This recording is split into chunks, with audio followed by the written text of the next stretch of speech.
we got educators all across the nation. You know me as the revolutionary principal. What is something that you would say to educators who are in front of young people right now that's dealing with the pandemic? What would you give them? What message would you give them to be revolutionary right now? Well, I would embrace the fact that the world is ended as it once existed, and there's a new world. So anything that you approach moving forward cannot be the same as it was before. It has to be different. And, chemically, that's going to make you feel uncomfortable, but you got to push through that and make yourself great. People are going to want answers. They'll be asking questions. You want to be the one that's giving the answers, not asking the questions. So you have to do things different. And this is the perfect time to do things different. The curriculum and the education that was given to me really doesn't help what I'm doing right now. So curriculum must change because life has changed, circumstances have changed, people have evolved. So the curriculum must evolve. But it's not meant to be easy. It's meant to be something that's challenging. Don't be afraid to think, and don't be afraid to think about what the future looks like. If you think, or if you don't think what your future looks like. Absolutely. You talked about curriculum. Can you talk about your experience going through school? What do you wish that you would have had when you were going through school that we can possibly shift right now as being revolutionary educators? I wish I had black principals and black teachers that spoke the same language that I did, that kept me engaged by teaching me things that I wanted to know, like how to get money, what happens when you make a lot of money. I know if I went to a class like, if you get $1 billion, this is the way you got to break it down, this is where you're supposed to spend it, and this is the problems that come with it. I would have been totally engaged in that. I would have wanted to learn what it looks like to have that kind of money. I was told what it looks like to have a job, what it looks like to have to earn a job. And I didn't like what that looked like, so I wasn't engaged in it. I didn't like who was telling me that, so I wasn't engaged in it. I didn't believe the people that were telling me that. I didn't think they were on my side. I always felt they were trying to control me with what they were trying to teach me. Because nothing that they were teaching me that I knew, I could look to the future when I was young. I was like, I don't see this helping me in the future of me making the kind of money I want to make. I want to drive a better car than my teacher. I think teachers should drive big, nice cars. I think every teacher wants to be driving nice cars right now. Well, that would make it stupid. Be like, how you get that car from being a teacher? I think I want to be a teacher. But if you ain't got nothing I want, why I'm listening to you? Right. So how do you make the shift? What is the message for teachers to make a shift from not only preparing students for, because you talked a lot about that. You talked about financial literacy. You talked about how we deliver a message, culture, representation. For educators right now who's trying to make that shift, they may be feeling alone at their campus. Principal may be feeling like I got to be a certain way. We talk a lot about, acting or being a certain way. What would encourage that person to say, you know what, I want to bring myself in the classroom. I want to go and be more than a teacher, more than an educator. I think if teachers lead by example and do something fearless, something cool, it'll make their students want to do something cool and fearless. If they look good doing it, it'll make their students want to look good doing it. I think it's a good time for teachers to become entrepreneurs, for them to do something they haven't done before. I think it's a good time for teachers to take themselves out their comfort zone, to show people that you should take yourself out your comfort zone. It's the only way to be great. Wow. So out of this comfort zone that we talked about, right, and being revolutionary, and I talk a lot about that. That's what this whole conference is for. It's for educators to make an immediate impact in the classroom, for principals to make an immediate impact in schools, for district and superintendents to make an immediate impact in districts, right, in the communities. How do we, now that they're that entrepreneur, how do we, and what are resources that we should be using to connect community, to connect the culture that you talk about, to connect that all back to education? Because I know, many people don't know, I'm on with you 2 times a week, right, with Off School Grounds, and talking about connecting politics, culture, fashion, financial literacy, and all these type of things. But talking to that one educator that may be in the middle of Tennessee, maybe in the middle of Kentucky, or not in a big metropolitan area, and they're trying to advance and mobilize the community, what are some things and advice that you would give? I think education now has to be their approach, there's no choice. So I think you have to be innovative in the way you teach and understand that. If you can showcase that you can hold someone's attention while they're in their house and they're doing, and if you can get someone to engage in that, like we know what the equation that we want to get at is, right? We want kids to learn.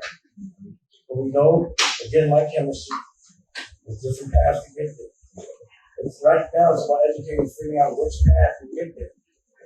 And not every kid learns or digests information the same way because they have different environments. You don't know what a kid is going through at home and how he's surviving, or what kind of support he has around. So you also have to figure out how to be adjustable. Well, this kid has 2 parents. I'll teach him like this. This kid has nobody at home. I got to teach him like that. You know what I mean? So this trauma you talked about, and could you talk a little bit about the impact from everyone knows you from the work you've done with building Rockefeller, doing all the entrepreneurship, ownership, but now your role is just not just all those type of things, but with all school grounds and being with principals and being in education. What kind of impact have educators made on you to continue this work? One thing is I didn't know educators like this exist. I didn't know there were Black principals that were swaggy, that were unapologetic about being Black, that were even in the game. That wasn't anything that was ever showcased to me. So, I love, number one, that there are like-minded people out there. And that, they never showcase these like-minded individuals. And there are people that look like me that know how to love others before they love themselves. You know what I'm saying? But at the end of the day, I learn a lot. For me to be able to sit and talk to 90 principals 2 times a week is like being in the illest think tank of all time. And, I'm able to learn from them and, y'all able to learn from me. And we're able to find a common ground. So whatever it is that y'all need to teach is said in a language that I can understand because I can articulate. You know what I mean? And also to make, being someone that helps others before themselves and being savvy about things that make sense, making that cool. Yeah. That should be where the celebrity lies. And that's the person that when they have celebrity, they're going to leverage it for the right reasons. A lot of the people that fight for us, they only fight for others. It's hard for them to fight for themselves. Like none of these principals are selfish. The hardest thing that I've had with the principals is having them have somewhat of a selfish dream. Every time I say, what's your dream? Oh, to help kids, to make sure everyone's this and that. It's never, I need a big house, I need to be on vacation, none of that shit. Yeah. And sometimes you have to do that. Because the stronger you are there, the more you can help people there, out there, So, every day that I know the problems, real time, front line. When you know what the problems are, then you know the equation, you know the path you got to get to fix it. So I think with OSG, we just keep trying to find different paths. Absolutely. And that's what we're doing. Absolutely. Can you talk? And then just make sure that's it. That, the things that you're not addressing because it doesn't make you comfortable, you make sure that you do it until it makes you comfortable. If it comes to helping the kids, we stay focused on one thing at a time, and then we address those things. And there's a lot of different opinions, and then collectively you come up with a common ground of how we should all focus our energy. And, that's something that they don't showcase. Black people talking, being strategic, having debates, not arguments, but looking cool. Not being like, oh, I gotta be acting like another culture to teach my culture. No, I'm gonna be my culture to teach my culture. Can you elaborate? And of course, our founder Dennis McKeezy of OSG helped cultivate 90 principles to move forward and make an impact on the nation, coast to coast. Right? Could you talk a little bit more? 2 things. One, about the importance of culture in education, and then second, the importance of educators never stopping their dreams and never stop dreaming. Could you talk a little bit about the importance of culture in education and the importance for educators to continue to dream? Well, you're not of the culture. How can you have any compassion for the culture? How can you understand the culture? How can you talk to the culture? If culture doesn't affect you, then you don't care about culture. And also, again, language is important. So if you have to be able to speak in a way that doesn't offend culture, that culture will gravitate for, that will inspire culture, that will help and evolve culture. You know? Yeah. It's very important. The next one was the importance for educators to continue to dream. I mean, it's important for everyone to dream. You gotta dream. You know, the purpose of dreaming is so that you can create an existence for people you love that's better than yours. That's the dream. And you have to be in that dream with a luxury, comfortable, to make sure everyone else is comfortable. Like, you shouldn't be uncomfortable to make everyone comfortable. Yeah. You should be so comfortable that you got enough to give others. And you can't dream small, because dreams don't cost a dollar. And it shouldn't be something that's normal, because that's not a dream. It should be something that's considered unattainable to others. It should be something that's scary to others. Something that others don't think can happen. I'm not going to dream about something that's already been done. That's somebody else's dream. I'm going to dream about some shit that has never been done. It's a dream. Absolutely. Why dream small? If you're not going to dream big, don't dream at all. That's how I look at it. That's huge. Well, listen, I want to thank you. I know all the educators that's tuning in want to thank you for taking the time. We're filming here at Dame Dash Studios. This whole conference is powered by Dame Dash Studios and All School Grounds. But if you have one last message to give to the educators as we kick off this conference, what would be your call to action for them so they can get forward with all the great sessions that we have? Protect yourself. At these times, make sure you're healthy. Don't bring nothing home to your family. And in helping yourself and helping your family, you'll be able to help the kids.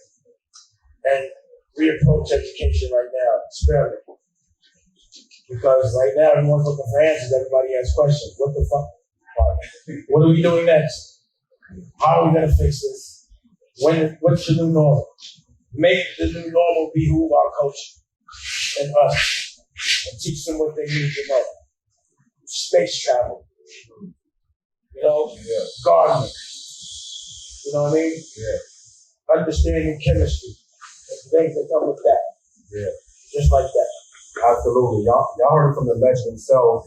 And this is not even scratching all the things that he has done from Beyond Meat, from all the services, from every project everybody eats, all the different things that have been geared off of off-school grounds to impact classrooms, because all this, and last, is your thoughts on being more than a test score. I know you talked about it, but a lot of things that you're talking about is not connected to just a test, right? It's connected to a lot broader type of issues. And I'm excited for us to talk about this as we move forward through the Revolutionary Educator Conference, powered by Dame Dash Studios. And y'all already know, we are about to change and save lives through this experience. So let's tune in. Let's give much love to Dame Dash. Thank you. What's the question? Edward Pratt. If you want another awesome video in our Black Excellence series, check out the video right there next to me. I think you'll enjoy it. Continue to believe, and I'll see you there.